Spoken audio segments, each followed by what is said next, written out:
Nicky Lundin. Thank you for being my first guest on season 2 of Humans of Motley. Thanks so much, Deanie. I'm so excited to be here. Me too. Tell me about your relationship with CrossFit and Motley Cru in particular.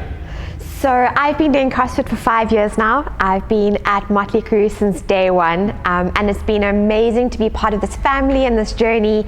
I obviously love the sport, drunk called Kool-Aid, but just to be part of such an incredible, diverse community and watching it grow, and it's really just a big family. And I think that that's probably what I love most about the environment, is that as the numbers grow and the box grows, it's a incredibly diverse but unified group of people. Tell me about your health journey, your fitness journey, because I feel like there was like a bit of a Nicky 6 years ago that's very different to a Nicky today.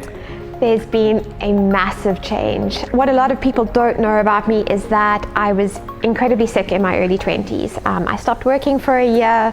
I'd had a few operations. Nobody really knew what was going on, and I wasn't fit or strong or healthy at all. I weighed 44 kilograms. I was tiny, and I started moving because the doctors had said the only way I could get my food to digest was to walk after every meal.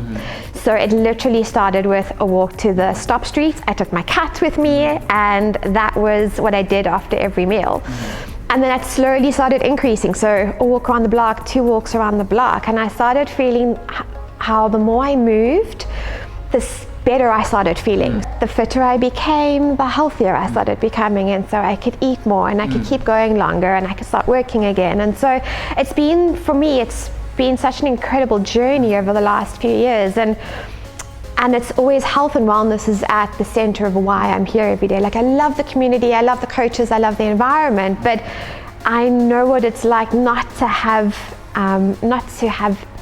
the best health, and not to be able to do all the things that you want to do and have to sacrifice because you just physically can't.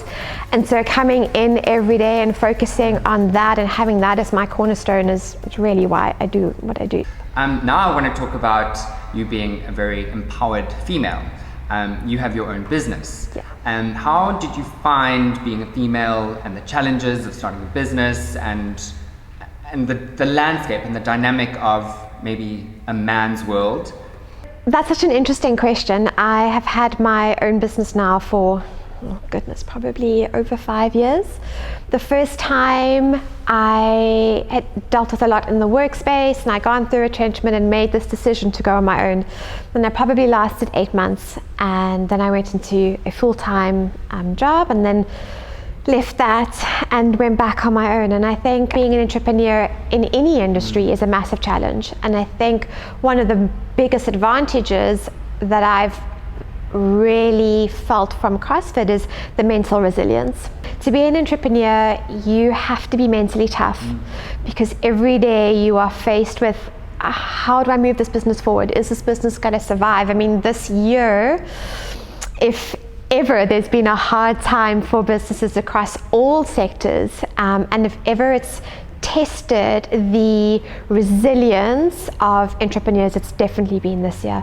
When I first started CrossFit, I was so unaware of how mentally weak I was, and I'm grateful to Ty actually. He brought it up once in the class about the mental fortitude, and I didn't really know what he was talking about, and I left and I took some time to think about it, and I realized I walked into my workouts with this I can't attitude, because I hadn't tried a movement before, I hadn't tried a weight before, didn't know what was going to happen, and I was scared. And so every time he would say, let's try something, I went, oh, I can't.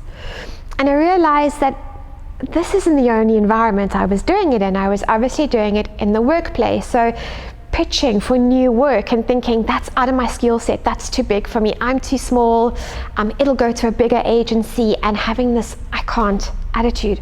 And so it's something that I've learned here and that I've been able to take over into my business. And the 2 biggest lessons for me have been, one is, don't fear doing something or don't not do something because you're scared of the outcome. You are going to fail in business. We're all going to fail in business. So you have to make peace with the fact that you may succeed or you may fail, but not trying, that in itself is giving up and failing.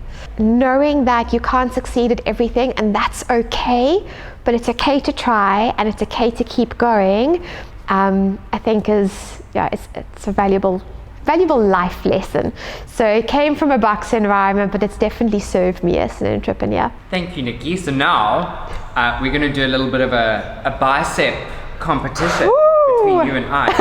When you've been doing CrossFit for 5 years and you have beautiful arms, so I just want to see if I can maybe outshine you, but I'm a little doubtful. 3, 2, 1. I think yours might be bigger than No, mine. I definitely think you've won, babe. Nicky, I just want to say thank you so much for being here with me today. It was an absolute pleasure having you. Thank you so much, Deanie.